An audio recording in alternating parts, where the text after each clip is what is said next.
Ajaleht Eesti Kirik on täna 1. veebruaril Tartu Pauluse kirikus, kus oli tavapärasest erilisem pühapäevane teenistusel teenis kaasa peapiiskop Urmas Viilma, kes jutlustas ja võttis osa ka pärast kirikukohvist, kus esitles oma uuemat teost Ristkolbal, kuidas saada pühaks.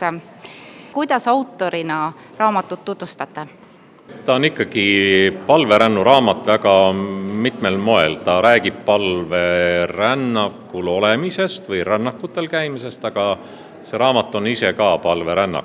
Ma vähemalt tahaksin, et inimesed seda niimoodi tajuksid ja siiamaani ma olen tagasisidena saanud teada, et seda vist tõesti ka niimoodi tajutakse. Nii et ega mul ei olnud väga kindlat plaani, kuidas ma seda kirjutan. Ta lihtsalt niimoodi kukkus välja, Jumala vaim andis. Pühendus on abikaasale ja tütrele.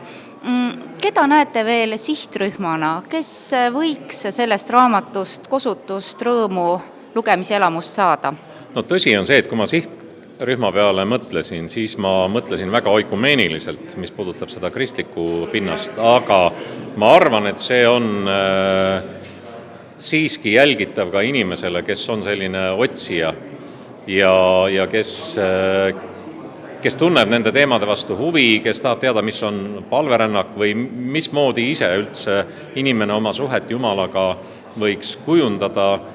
Ja tegelikult on see ka eneseabiraamat, ehk siis vastus küsimusele, kuidas saada pühaks. Sest meil oli ju eelmisel sügisel ka Eestis katoliku peapiiskopi Eduard Profitlihi pühakuks kuulutamine ja selles kontekstis on see raamat ka enam-vähem valminud, et kas pühaks saamiseks või kas päästetud saamiseks või õndsaks saamiseks või taeva saamiseks, kas peab tingimata märtrina surema nagu Profitlih või kas see õndsaks saamine on kuidagi valitute inimeste privileeg. Ma tegelikult püüan vastata sellele küsimusele ja ma arvan, et inimesed, kes asuvad sellele teele seda raamatut lugedes, võib-olla ka leiavad sellele vastuse. Ükskõik, kas nad on üldse kirikuga seotud või mitte. Ja pealkirja üks osa on küsimus, ehkki seal küsimärki järel ei ole. Ja minu jaoks üks väga kõnekas osa raamatust oli jutt sellest, et kui me inimestena üldiselt kipume kõike maailmas jagama pühaks ja mittepühaks, sakraalseks, profaanseks, siis on võimalik elada nii, et see piir nagu hägustub või kaob hoopiski. No mul on tunne, et tegelikult väga suure osaga eestlastest on midagi sellist juhtunud. Eestlased ei oska ennast identifitseerida kristlastena. Samal ajal ei ole nad rutakad ütlema, et nad ei usu midagi sellist mitte käega katsutavat. Nad kipuvad ikkagi uskuma midagi ja see ongi nende piiride hägustumine. Nüüd on küsimus, et kuidas seda pilti korrastada. Nii et inimesed võiksid natukene hakata oma usulist maailmapilti korrastama, võib-olla nad jõuavad siis kristluseni või mõne konkreetse konfessioonini, aga see pühadus, kui veel piiride või müüride purustamisest rääkida, või siis see pühadus on tegelikult olemas igal pool.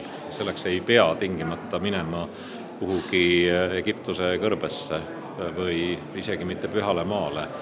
Et see pühadus, Kristus ootab meid, seda ma ka kirjutan, Kristus ootab meid tegelikult juba igal pool ees ja tegelikult ei ole ta ka kuhugi ära läinud meie juurest, lihtsalt võib-olla ei märka seda.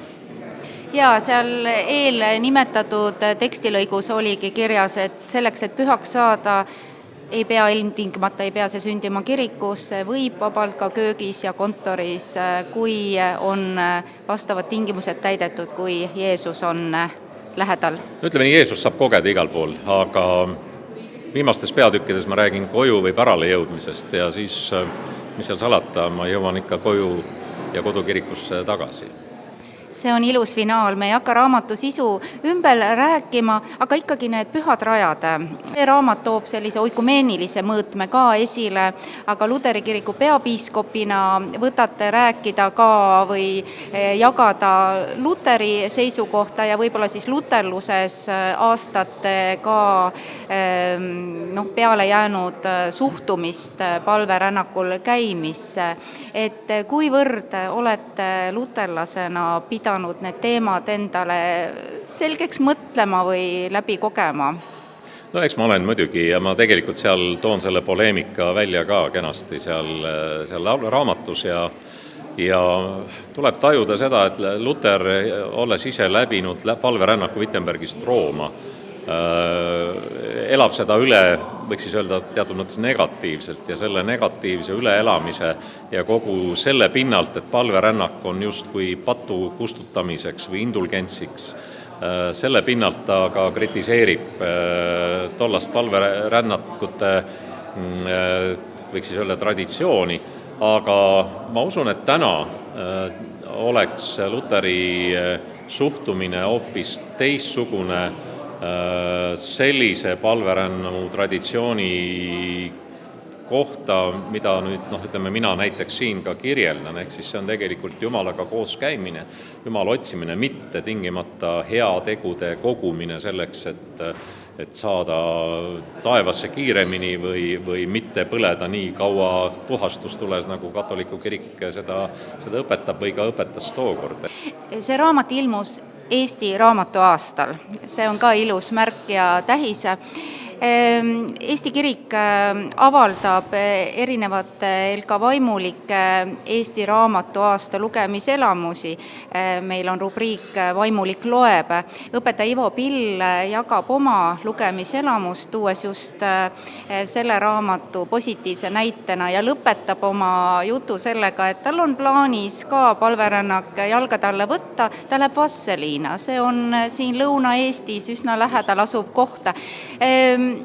Kas mõni palverännaku teekond Eestist vääriks ka sellisesse raamatusse pistmist? Kas see võib olla mõne tulevase raamatu sisus? Miks mitte? Tegelikult olen ma ju ka ise aidanud maha märkida sedasama Jaakobi teed Eestis, ehk siis Tallinnast Läti piirini.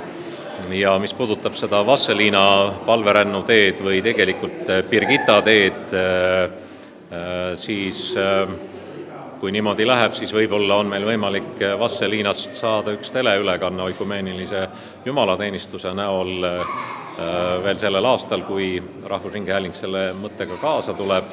Ja loomulikult praegu märgitakse üles Eestis Olavi teed, mis läheb Olavi teede võrgustikku, seob selle ära põhiliselt Norraga, aga teiste Põhjamaadega. Ja selliseid teid Eestis, mida maha juba märgitakse või mida veel ei ole märgitud, on palju.